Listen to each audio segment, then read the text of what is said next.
Carlos Cordero, ex rector de la Universidad de Cuenca, analista económico. Economista Cordero, muy buenos días. Vamos a hablar un poco sobre la situación económica del país y también esta situación que cada vez genera más tensiones. Se le acusa al gobierno nacional de prestar poca atención a los temas de carácter social. Y una de las aristas más visibles es esta crisis de salud que se vive aún y de manera muy drástica en el sector público. Le damos la bienvenida. Buenos días, gracias por la invitación. Bueno, efectivamente aparentemente el tema a nivel macroeconómico de finanzas públicas está totalmente solventado o no hay dificultades por ese lado. Sin embargo, como usted señala, sí hay manifestaciones de que existe algo que no está funcionando bien, fundamentalmente en el tema social, pero fundamentalmente en el tema de la salud. Y en ese punto, en el tema de la salud, creo yo que es necesario hacer una división, lo que tiene que ver con lo que compete al Ministerio de Salud, que estaría en manos directamente del Ejecutivo, y la salud que está manejada por el Instituto Ecuatoriano de Seguridad Social, que no está en manos del Ejecutivo, sino directamente de este organismo autónomo como es el IES. En el caso de los hospitales, donde hay la manifestación clara de la escasez de medicinas, entiendo yo que ahí sí se debería dar una explicación clara, porque no creo que existe falta de recursos económicos, financieros.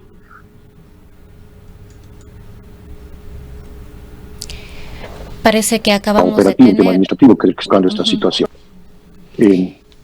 Sí, economista, tuvimos un pequeño corte con su internet, no le escuchamos la última parte. Le decía yo que en el tema de la salud manejada por el Ministerio de Salud, sí, aparentemente ahí no hay problema de recursos económicos, de recursos financieros, porque el presupuesto tiene los suficientes recursos para ello, y por lo tanto habría que ver cuáles son las razones para que ello ocurra. En el caso del Seguro Social el tema es más complicado. Allí sí todos conocemos la grave situación financiera, económica que tiene en general el instituto y particularmente el Fondo de Salud. Entonces, ahí sí creo yo que existe una falta de recursos que debería que ver cómo se gestiona.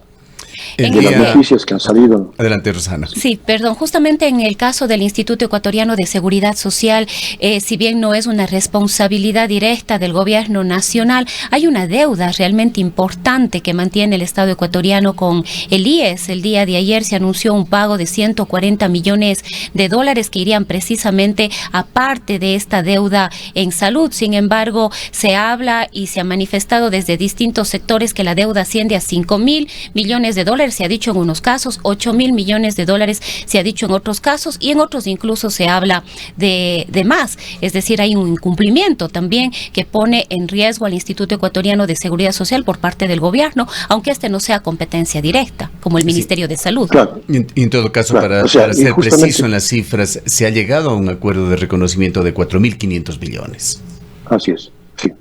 O sea, y justamente a eso me iba a referir, en el sentido de que hay una deuda histórica, podríamos llamar, del gobierno con el Seguro Social, sobre todo en lo que tiene que ver en la parte en el que el gobierno se comprometió a cofinanciar o ayudar el financiamiento de la atención de salud que da el IES fundamentalmente a los jubilados, porque ese valor no está cubierto con los aportes, porque los jubilados ya no hacen aportes al Seguro Social. Esa es una deuda que, según la noticia de ayer, está desde hace más de 21 años pendiente. Es una deuda cuyos valores no estaban fijados, una deuda cuyo, digamos así, que tuvo un jalón de orejas por parte del Fondo Monetario Internacional. Entre los trabas que ponían en las últimas sesiones, justamente estaba señalándose de que es necesario clarificar y establecer cuál es el monto de la deuda para poder cuantificar exactamente cuál es el valor de deuda que tiene el gobierno con el Seguro Social en este campo. Y la noticia que vimos el día de ayer justamente es de que se ha llegado a un acuerdo inicial, no definitivo, de que el Estado reconoce o el Ejecutivo reconoce una deuda de 4.500 millones. De esa deuda, de lo que también se señala, se va a hacer un primer desembolso en total de 140 millones que cubrirían los pagos pendientes del año 2013 al 2016. Lo positivo está en haber logrado al menos un primer acuerdo, un primer consenso respecto de la deuda, y de lo que se entiende es que el gobierno lo que está haciendo ya es un plan de pagos para esos 4.500 millones. Indudablemente esto va a solucionar las necesidades urgentes de financiamiento, insisto, sobre todo en el Fondo de Salud, que tiene el Instituto Ecuatoriano de Seguridad Social. Pero, lo que decía al comienzo, el Instituto Ecuatoriano de Seguridad Social, el problema no es la deuda del gobierno.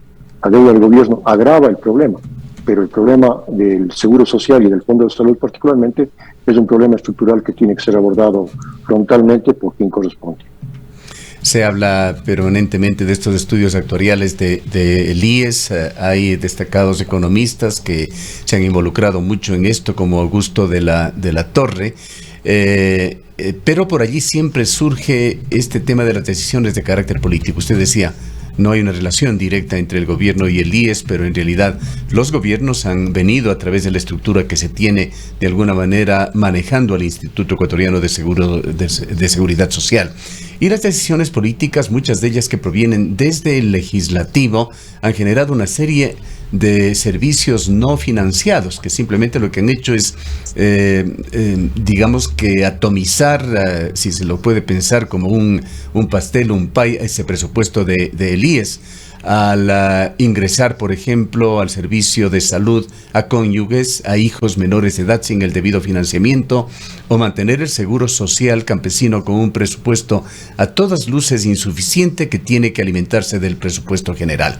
¿Qué tipo de soluciones deberían vislumbrarse en este sentido para dar mayor sostenibilidad, mayor sustentabilidad al Instituto Ecuatoriano de Seguridad Social? En primer lugar, yo creo que el Seguro Social o la Seguridad Social tiene que tener una administración no política, si cabe el término, independiente del Poder Ejecutivo. Si es un instituto autónomo, no puede el presidente del Consejo Directivo del IES ser nombrado directamente por el presidente. Y eso hemos visto a lo largo de todos los años qué es lo que pasa, porque el seguro se ha convertido en un botín político en muchos casos. Y eso primero debería eliminarse, esa administración política, y pasarse a una administración técnica. Habría que ver el mecanismo adecuado para escoger la administración, pero debería deslindarse de la administración política. En segundo lugar, debería hacerse respetar aquellos planteamientos, aquellos mandatos legales en los que dice que cualquier beneficio, cualquier modificación en beneficios, en prestaciones que dé el Seguro Social, tiene que tener los estudios técnicos actuariales correspondientes que sustenten eso.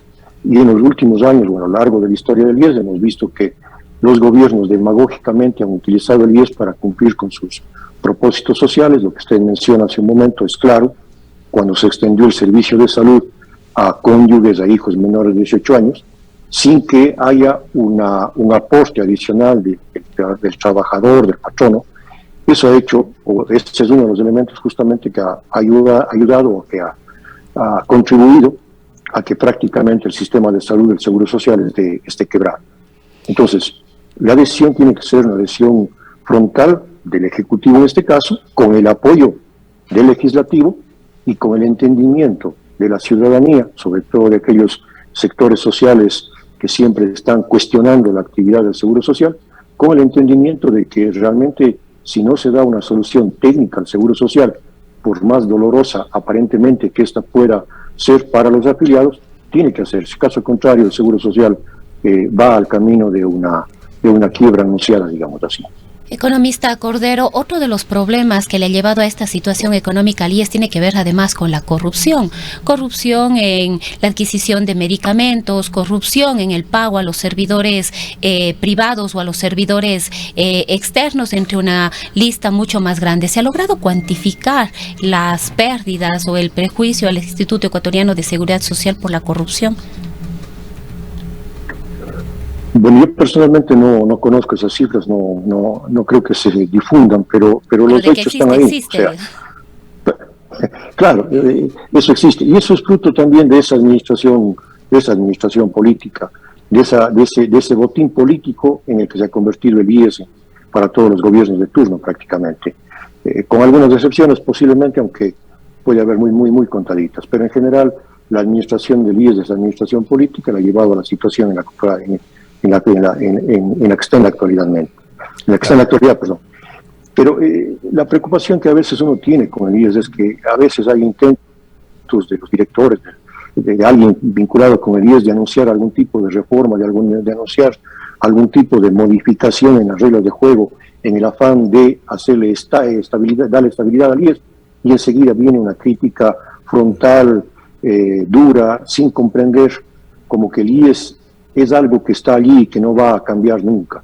Entonces, la decisión de cambio del IES no pasa solamente por el Ejecutivo, pasa incluso, como les digo, por el Legislativo, fundamentalmente con la aprobación de la ley, y por el entendimiento de la ciudadanía, de los afiliados, de que el IES tiene que ser modificado.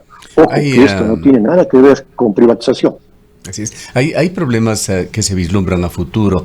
Se teme por el sistema de pensiones. Usted habrá visto mensajes, cadenas que se difunden a través de WhatsApp y otras fuentes electrónicas en donde se habla, esto incluso en el plano de las noticias falsas, de una inminente quiebra del sistema de pensiones en Ecuador, tema que no ha sido confirmado, pero de que hay riesgos, hay riesgos. Y por otra parte están problemas que no son a futuro, que son reales, que son de hoy día. Cualquier persona, cualquier afiliado al Instituto Ecuatoriano de Seguridad Social que requiere una cita, tiene que esperar semanas, si no meses, para que ésta se dé. Y así no es posible que un sistema de salud pueda funcionar, por lo menos de manera eficiente. El caso de las personas con enfermedades catastróficas ha sido drástico, muy grave. Hemos conocido de casos cercanos en los cuales desde hace 1 mes y medio, casi 2 meses, se les suspendió totalmente su medicación que de otra manera es imposible por los costos que tiene de solventarse de alguna forma. Esto ha llevado a que se configure esta Alianza Nacional por la Salud, que agrupa 33 organizaciones de pacientes con enfermedades raras, catastróficas, crónicas, pacientes con trasplantes, etcétera, a pedir, y esto es ya un grito desesperado, una reunión con el presidente de la República.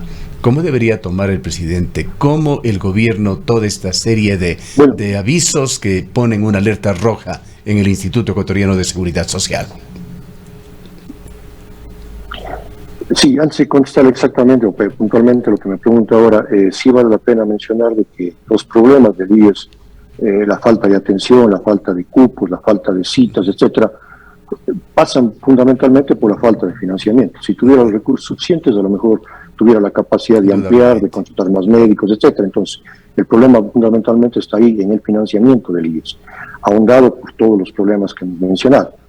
Ahora, en el tema, yo creo que, en el tema actual, o concretamente en la situación actual, en donde hemos visto que el presupuesto planteado para el año 2022, financiado en parte con endeudamiento, está siendo financiado plenamente, pero que el gobierno actual tiene un ingreso, llamémoslo así, extraordinario, fruto del precio del petróleo que está por encima del presupuestado y fruto de la recaudación tributaria que también ha superado lo que se tenía presupuestado. Creo yo que es el buen momento, o es el momento oportuno para utilizar adecuadamente esos excedentes. Viendo cuáles son las necesidades que tiene el país, utilizar esos excedentes en cubrir esas necesidades. Lo que usted señala es una de ellas. El tema de la salud debería ser, esos recursos extraordinarios deberían ser implementados con un programa adecuado en mejorar las condiciones de salud o las prestaciones de salud que da el gobierno. O en el caso de este presupuesto extraordinario, los ingresos extraordinarios, creo yo que también es necesario, y de alguna manera es lo que se viene haciendo, o lo que se ha planteado ayer, es que el gobierno se iguale con esa deuda histórica que tiene con el Seguro Social. Digamos, esos recursos extraordinarios, no previstos, no presupuestados, deberían ser utilizados, creo yo, para cubrir esas necesidades urgentes que tiene el país. A propósito de la cotización del precio del petróleo, hoy se encuentra en $113. A inicios de esta semana estuvo en los $120. Se estima que cifras bastante grandes, del orden de 1.500 y hasta 2.500 millones de dólares, han dicho algunos economistas, podría ser la proyección del año de ingresos extras por el petróleo. No sé si usted puede darnos una apreciación de esta cifra.